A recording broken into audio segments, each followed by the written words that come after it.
Hello students, अतुल्य RS में आपका स्वागत है। अपन बात कर रहे थे प्रतिशत की, और प्रतिशत में अपनों ने काफ़ी कुछ कर लिया है। जितना अपनों ने आज तक किया है, जो भी परसेंटेज के जितने भी टाइप्स बनते हैं वो अपनों ने बाकी वीडियो में अपने कर चुके हैं। ठीक है, आज का जो वीडियो रहेगा अपना उनसे रिलेटिव अपने प्रश्न करेंगे, लेकिन प्रश्न थोड़े से हटके होंगे, थोड़े से हाई होंगे। तो अपने को ज़्यादा समय ना लगाते हुए प्रश्नों को अटेम्प्ट करना है। ज़्यादा समय नहीं लगाएंगे। परीक्षा के अंदर अगर प्रश्न आता है तो ज़्यादा से ज़्यादा अपने को 10 या 12 सेकंड में उसका आंसर निकालना होता है, ताकि अपने बचा हुआ टाइम जो है अदर क्वेश्चन में अपने कंज्यूम कर सके। ठीक है ना। तो आज अपन क्वेश्चन करने जा रहे हैं। देखिए, पहला प्रश्न अपने स्टार्ट करते हैं। क्या है पहला प्रश्न अपना? ये है कि किसी वस्तु के मूल्य में R% की वृद्धि की जाती है। R% की क्या की जाती है जी? वृद्धि। और उसके बाद R% की क्या कर दी जाती है? कमी कर दी जाती है। बात क्लियर? और ऐसा करने पर वस्तु का जो अंतिम मूल्य है वो कितना रुपए प्राप्त होता है? 1 रुपया प्राप्त होता है। तो वस्तु का आरंभ का मूल्य क्या था? वस्तु का आरंभ का मूल्य क्या था? देखिए, मैं मानता हूं जी वस्तु का आरंभ का मूल्य क्या था? X रुपए। इस X के अंदर कितने परसेंट की वृद्धि कर दी? 100 प्लस R%। तो मैं X का कितना निकाल दूंगा? 100 प्लस R%। क्यों निकाला मैंने? R को क्यों ऐड किया? देखिए, जब मैंने बताया था आपको बेसिक, जब अपनों ने किया था प्रतिशत का, उसमें मैं आपको बता चुका हूं कि जब किसी संख्या में प्रतिशत में वृद्धि की जाती है तो उतना 100 के अंदर जुड़ता है, अगर कमी की जाती है तो उतना 100 से घट जाता है। तो इसके अंदर R% की वृद्धि कर दी, तो मैंने भी क्या कर दिया? 100 के अंदर कितना ऐड कर दिया? R को ऐड कर दिया। फिर क्या कर रहा है वो? R% की कमी कर रहा है, तो 100 माइनस R%। ऐसा करने पर अंतिम रेट क्या मिलता है अपने को? 1 रुपए। इसको सोल्व करते हैं। x इंटू ये बनेगा जी 100 प्लस R बटा 100, प्रतिशत हटा बटा में 100 आया, 100 माइनस R बटा में 100 बराबर कितना? 1। देखिए जी, ये ऊपर जो पड़ा है, इस ब्रैकेट्स की बात कर रहा हूं मैं, ये a प्लस बी और a माइनस बी की फॉर्म बन रही है अपने पास। तो a प्लस बी और a माइनस बी क्या होता है? a square minus b square होता है। देखिए जी, सरल समीकरण होती है a प्लस बी और a minus b is equal to होता है a square minus b square. ठीक है, तो अपने इसको अप्लाई करते हैं इसके अंदर। ये तो क्या बनेगा? x इंटू 100 की स्क्वायर माइनस R की स्क्वायर, और 100 का 100 से गुणा कराया तो क्या आएगा? 10,000 बराबर क्या आया अपने पास? 1 आया। 10,000 का 1 से गुणा किया, 10,000 ये बटा में आ जाएगा कितना? 100 की स्क्वायर कितना होता है? 10,000 माइनस R स्क्वायर, इधर क्या बचा? x। तो अपने पास x क्या था? वस्तु का मैंने क्या माना था? मूल्य माना था। तो वस्तु का आरंभ का मूल्य कितना आया? 10,000 अपॉन 10,000 माइनस R स्क्वायर। ठीक है, क्वेश्चन समझाया होगा जी। देखिए जी, नेक्स्ट प्रश्न क्या है? नेक्स्ट प्रश्न अपने को दिया है कि A और B का मासिक वेतन मिलाकर 40,000 रुपए है। A प्लस B का जो वेतन है वो कितना है? 40,000 रुपए। ठीक है, आगे बोला कि A अपने वेतन का 85% खर्च करता है। A बोल रहा है कि 85% खर्च करता है, B बोल रहा है कि 95% खर्च करता है। तो देखिए, जब ये 85% खर्च करता है तो 15% क्या करता है? बचत करता है। ये 95% खर्च करता है तो 5% क्या करता है? बचत करता है जी। इतनी बात क्लियर है? अब देखिए, जब ऐसा हुआ तो वो कह रहा है कि जब इनकी जो बचत आ रही है वो दोनों की दोनों क्या आ रही है जी? बराबर आ रही है। बचत क्या आ रही है? दोनों की बराबर आ रही है। तो देखिए, मैं अगर ये बात बोलूं कि जो A का वेतन है वो X रुपए है, A का वेतन मैं कितना मानता हूं? X रुपए, और जो B का वेतन है वो मैं कितना मानता हूं? Y रुपए। बात क्लियर है? माने आज ही मैंने कि A का वेतन X रुपए है, B का वेतन Y रुपए है। क्यों माना? क्योंकि इनकी सेविंग बचत जो है वो दोनों की दोनों क्या है? बराबर। तो कहने का मतलब कि जो X रुपए है इसका तो कितना परसेंट? 15%, और जो Y वेतन है इसका कितना परसेंट? 5%। दोनों क्या है? बराबर। परसेंट से क्या हटेगा? परसेंट। 5 एकम 5 और 5 दिया कितना? 15। तो ये कितना बना? 3x। ये कितना बना? 1y। x का मान 1 और y का मान कितना? 3। अपने कर चुके हैं ये बात। तो x का मान कितना आया? 1 रुपए। y का मान कितना आया? 3 रुपए। मतलब इनकी जो वेतन आया वो कितना आया? 1 और 3 आया। टोटल वेतन कितना हो रहा है? यहाँ से 4 हो रहा है। टोटल वेतन कितना हो रहा है? 4। लेकिन अपने पास प्रश्न के अंदर टोटल वेतन कितना है? 40,000। तो 4 की वैल्यू 40,000, 1 की वैल्यू 40,000 बटा में 4 का भाग दिया तो 1 का मान कितना आया? 10,000। एक क्या मिला है मुझे? ए का वेतन। एक क्या मिला है? ए का वेतन। तो ए का वेतन ही पूछ रहा है जी, कितना आएगा अपने पास आंसर? 10,000। बात क्लियर? कुछ नहीं था जी। बचत बराबर थी तो मैंने दोनों का वेतन माना, उनकी बचत बराबर की, मान निकाला और डायरेक्ट अपनों ने मान वैल्यू उसके अंदर रख दी है। ठीक है, नेक्स्ट क्वेश्चन देखिए क्या है।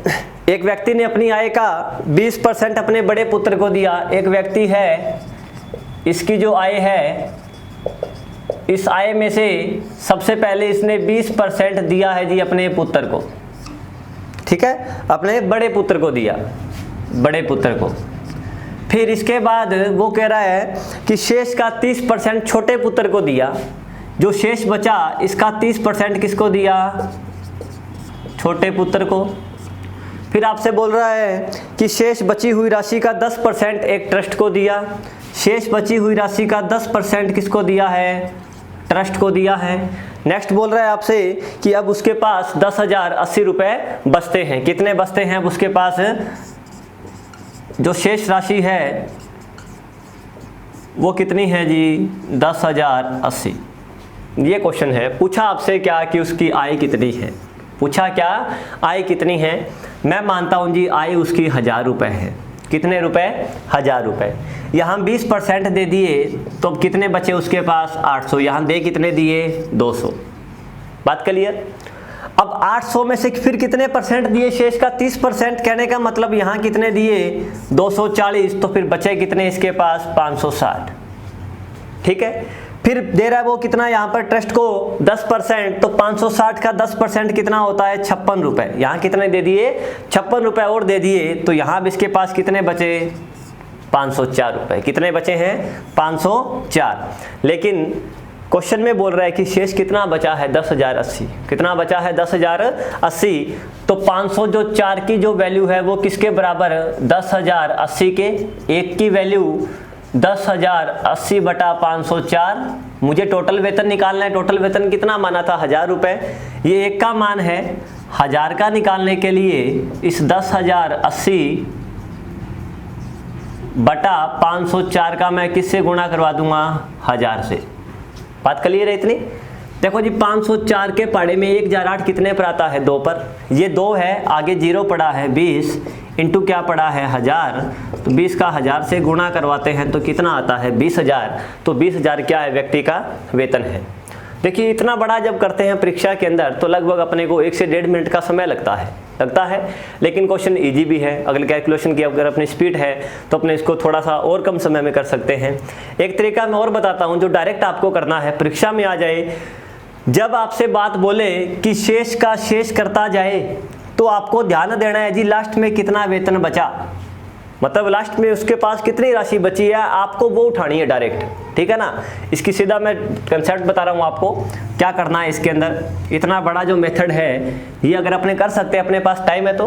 बाकी सीधा इसका करने का तरीका रहेगा जी, ये 10,080 जो रुपए बचे हैं इसके पास, गुणा।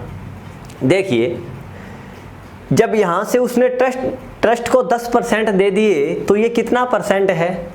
ये जो यहाँ आया है, मैं ऊपर की बात नहीं कर रहा, मैं केवल यहाँ से यहाँ आ रहा हूँ क्योंकि ये 10% देने के बाद तो बच रहा है। ये शेष का कितना दिया? यहाँ पर 10% दिया है तो यहाँ कितना बचा? 10,080। जब ये 10,080 बचा है तो ये कितना परसेंट था? ये 10,080 90% था। और 90% को अपने क्या लिखते हैं? 9/10। क्या लिखते हैं? 9/10। ये क्या है? 9/10। लेकिन जब अपने रिवर्स जाएंगे तो ये बटा भी क्या हो जाएगा? उल्टा। तो मैं क्या लिख दूंगा? 10/9। क्या लिख दूंगा? 10/9। तो देखिए 10% वाला मामला तो सेट हुआ। पीछे फिर चलते हैं। ये यहाँ से जब यहाँ आया था 10% दिया था तो ये 10% से पहले कितना दे रहा था? वो 30%। 30% जब दे दिया था तो यहाँ पर जो रुपए बचे थे इस जगह पर वो कितने थे? 70%। कितना था? 70% को क्या लिखूंगा? 7/10। और 7/10 जब यहाँ से वापस इसके अंदर जाऊंगा तो मुझे रिवर्स जा रहा हूँ तो मैं क्या कर दूंगा? 10/7। बात सही है ये? नेक्स्ट चलते हैं। देखिए फिर वो यहाँ से यहाँ पर आया है। देखिए इधर से इधर जा रहा है 20%। तो 20% का मतलब क्या होता है? 4/5। क्या होता है? 4/5। जब यहाँ से वापस मैं 20% यहाँ दिया तो बचा कितना? 80%। 80% का मतलब 4/5। तो यहाँ से जब वापस इसके अंदर जाऊँगा तो 4/5 का रिवर्स कर दो, कितना? 5/4। ये था जी। ठीक है, ये था। ठीक है, अब इसको अपने सोल्व कर देते हैं। देखिए क्या होगा, अपने टेबल से काटते हैं इसको। 2 दूनी कितना 4, 5 दूनी कितना 10, ठीक है। और देखिए 2 पंजा कितना 10, और काटिए जिसको। 9 एकम 9, 1 बचा, 9 एकम 9, 1 बचा, 9 दूनी 18, और ये फिर कट गया सारा का सारा कितने पर 1120 पर। फिर 7 के पाड़े से काटता हूँ मैं इसको। 16 पंजा 80, 16 छिका 96, और 16 साता कितना 112। 16 के पाड़े से कटा कितना आया ऊपर 160। तो ऊपर देखो जी क्या बना 160 इंटू 5 इंटू 5 इंटू 5, ये बचा है। तो गुणा करा दो 160 इंटू 5 इंटू 5 इंटू 5, 160 इंटू 125 कितना आता है जिनका जब गुणा कराते हैं तो 20,000। कितना आएगा 20,000, अपना आंसर आ जाएगा। डायरेक्ट अपने को करना है जी, ऐसा इतना ही करेंगे और अपना आंसर आ जाएगा, ठीक है। नेक्स्ट प्रश्न देखते हैं। प्रश्न बोल रहा है कि एक भिन्न का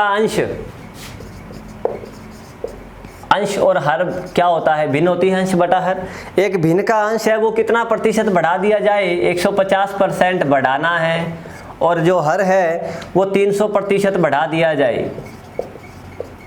तो जी ऐसा बोला, तो कह रहा है कि ऐसा करने पर जो परिणामिक जो भिन्न है वो कितनी प्राप्त होती है अपने को 5/18 प्राप्त होती है। परिणामिक भिन्न कितनी प्राप्त होती है 5/18। तो पूछा उसने ये है कि मूल भिन्न क्या है, पूछा क्या है मूल भिन्न क्या है।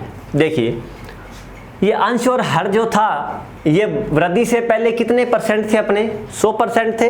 इस 100% को जब मैंने 150% बढ़ा दिया तो अभी 1% कितना बन चुका है 250%। तो अंश को तो मैं मानता हूँ x, हर को मैं मानता हूँ y, तो x का तो कितना प्रतिशत 250%। कितना प्रतिशत 250। और जो y जो हर है इसका कितना प्रतिशत 400%। ऐसा किया तो भिन्न कितनी बनी 5/18। परसेंट से तो जी परसेंट कटेगा, 0 से 0 काट दूंगा, 5 के पाड़े में 5 पर और 8 के पाड़े में 5 पर, ठीक है। 5 एकम 5, 5 एकम 5 कटा। ऊपर तो बचा जी x, नीचे बचा है y। इस 8 का उधर गुणा हो जाएगा तो 8 एकम 8, बटा में है जी 18। ये 4 के पाड़े में 2 पर और ये 9 के पाड़े में 2 पर। तो x बटा y अंश बटा हर का मान कितना आया 4/9। तो ये अपना आंसर आ गया जी। अपनी मूल भिन्न क्या थी 4/9 थी। बात क्लियर है। देखिए नेक्स्ट प्रश्न, थोड़ा स्पीड चल रहे हैं अपने क्योंकि अपनों ने कर चुके हैं सारे प्रश्न इस टाइप के, तो इसलिए आपको जल्दी समझ आ जाएंगे जी, और आपको करने की आदत भी इसी तरह से हो जाएगी स्पीड से, ठीक है ना। तो थोड़ा सा स्पीड जरूर करवा रहा हूँ लेकिन कंसेप्ट अपना बिल्कुल सही हो रहा है, ठीक है। देखिए नेक्स्ट प्रश्न क्या है। एक मिश्र धातु में 89% तांबा है। एक मिश्र धातु है जी, इस मिश्र धातु के अंदर 89% क्या है तांबा है। कितना प्रतिशत है 89% तांबा है।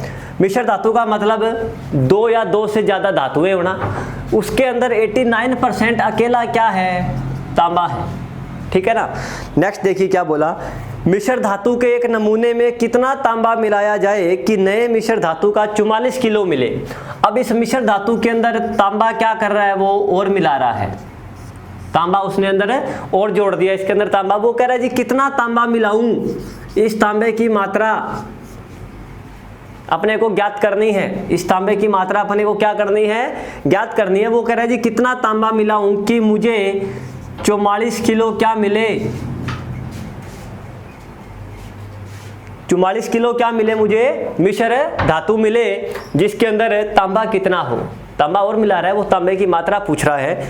तो देखिए जिसमें 44 किलो है लेकिन 90% क्या होना चाहिए, बाद में तांबा तांबा होना चाहिए इसके अंदर। 90% क्या होना चाहिए, केवल तांबा होना चाहिए जी। देखिए इस प्रश्न के अंदर क्या लॉजिक लग रहा है। प्रश्न बिल्कुल इजी है, 5 या 6 सेकंड में होने वाला प्रश्न है, कुछ नहीं करना है। 89% तांबा इस मिश्र धातु के अंदर था। मुझे नहीं मालूम कितनी मिश्र धातु थी, किलो में नहीं पता, वेट में नहीं पता कितनी है, लेकिन अब यहाँ मुझे पता है कि इसका वेट कितना हो चुका है 44 किलो। कब हुआ, जब तांबा मैंने और मिलाया, और जब वेट 44 किलो हुआ तो तांबा कितना है 90%। देखिए जी यहाँ भी तांबा, यहाँ भी तांबा। क्या तांबे के अलावा और कोई धातु मिला रहा है क्या, वो नहीं मिला रहा। तो इसका मतलब तांबे के अलावा जो धातु है वो इक्वल पड़ी है इसके अंदर। क्या पड़ी है, इक्वल पड़ी है। तो मैं मानता हूं कि यहाँ पर जो मिश्र धातु का जो वेट था वो कितना था x किलो, कितना था, x किलो मिश्र धातु का वेट था। तो इस x किलो के अंदर 89% तांबा है, तो बाकी बची क्या है, 11% अदर धातु। तो मैं इस x का कितना प्रतिशत, 11%, ठीक है। यहां जब मैं आया तो इस 44 किलो के अंदर 90% तो क्या है, तांबा है, बाकी जो बचा है 10% वो क्या है, अदर धातु है। तो इस 44 किलो का मैं कितना परसेंट निकाल दूं, 10%। ये दोनों बराबर रखूंगा जी, क्यों रखूंगा बराबर, क्योंकि तांबे के साथ गड़बड़ हो रही है, अदर धातु अपनी उसी अवस्था के अंदर पड़ी है। तो मैंने ये दूसरी धातु का परसेंट निकाला है, तो दोनों की दोनों क्या आएगी, बराबर आएगी, क्योंकि दूसरी धातु तो यहाँ भी बराबर है और यहाँ भी क्या है, बराबर। अब इसको सोल्व कर दो जी, परसेंट से क्या काट दो, परसेंट, 11 चौका कितना, 44, x का मान कितना आया, 10 चौका 40। कहने का मतलब यहाँ की जो मिश्र धातु थी पहले वो कितनी थी जी, अपने पास 40 किलो थी, कितनी थी, 40 किलो। 40 से यहाँ कितनी हो गई, 44। इसका मतलब तांबा कितना मिलाया, 44 माइनस 40 बराबर 4 किलो। बात क्लियर है, ठीक है ना। देखिए अगला प्रश्न क्या है, प्रश्न ये है कि एक परीक्षा के अंदर 42% छात्र भौतिकी में उत्तीर्ण हुए, 24% छात्र रसायन शास्त्र में तथा 14% छात्र दोनों विषयों में अनुत्तीर्ण हुए। ऐसा ही है, अनुत्तीर्ण, अनुत्तीर्ण और अनुत्तीर्ण, तीनों का क्या दिया अपने को, अनुत्तीर्ण का रेशो दिया है। नेक्स्ट बोल रहा है यदि 72 छात्र दोनों विषयों में उत्तीर्ण हुए हैं, कितने छात्र हुए हैं, 72 छात्र अगर दोनों विषयों में उत्तीर्ण हुए हैं तो परीक्षा में शामिल होने वाले कुल छात्रों की संख्या क्या थी। जी ऐसा प्रश्न मैंने करवाया है, आपको करवाया है, याद है, 6th या 7th वीडियो के अंदर मैंने आपको ऐसा प्रश्न करवा चुका हूं मैं, सेम प्रश्न। तो ये प्रश्न जी आपके लिए क्या रहेगा, होमवर्क के तौर पर रहेगा। ये आपके पास क्या रहेगा, होमवर्क। 4 आपके पास ऑप्शन दिखाई दे रहे हैं आपको, तो 4 ऑप्शन में से एक अपना आंसर है। ये प्रश्न करके आप मुझे कमेंट बॉक्स में कमेंट करोगे जी, आपके लिए ये होमवर्क है, ठीक है।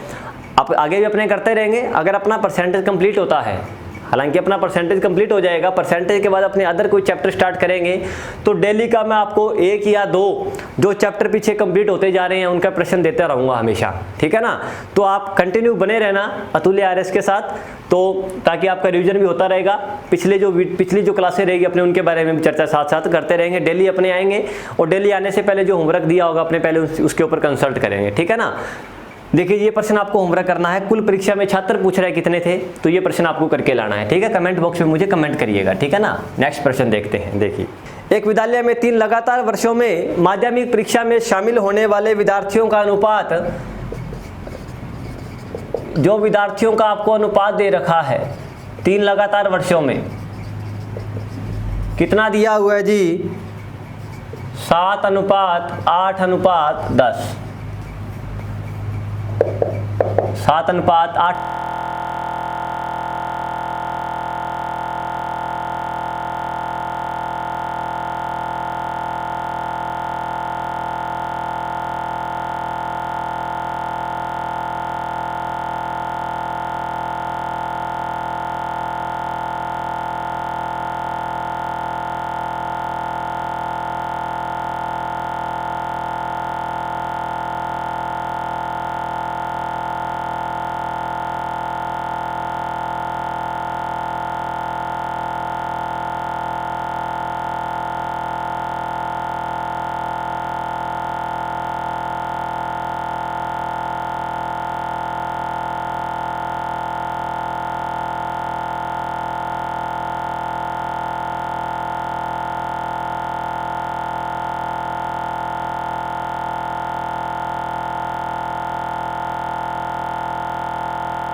ठीक है स्टूडेंट्स, ये था जी अपना प्रतिशत अपना ख़त्म होता है। आज अपने इसको यहीं पर समाप्त करते हैं।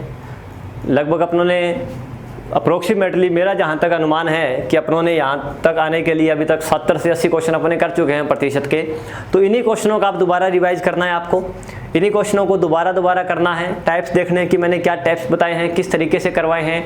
आपको केवल इन्हीं इंस्ट्रक्शन को फॉलो करना है और प्रश्न को पेपर के अंदर भी ऐसे ही करके आना है, ठीक है ना।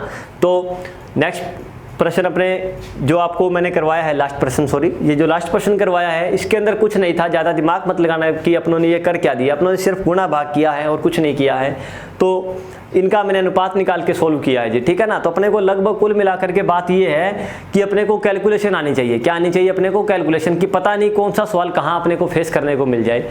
हो सकता है कि बिल्कुल ही कैलकुलेशन करनी ना पड़े और हो सकता है कि अपने को बहुत ज़्यादा कैलकुलेशन भी करनी पड़ सकती है, ठीक है ना। तो ये आज का वीडियो अपने यहीं समाप्त करते हैं। बने रहिए आप हमारे साथ अतुल्य आरएस के ऊपर, जुड़े रहिए और हम आपको इसी तरह से जो आपकी परीक्षा में उपयोगी जो भी क्लासेज रहेगी वो आपको उपलब्ध करवाते रहेंगे। धन्यवाद।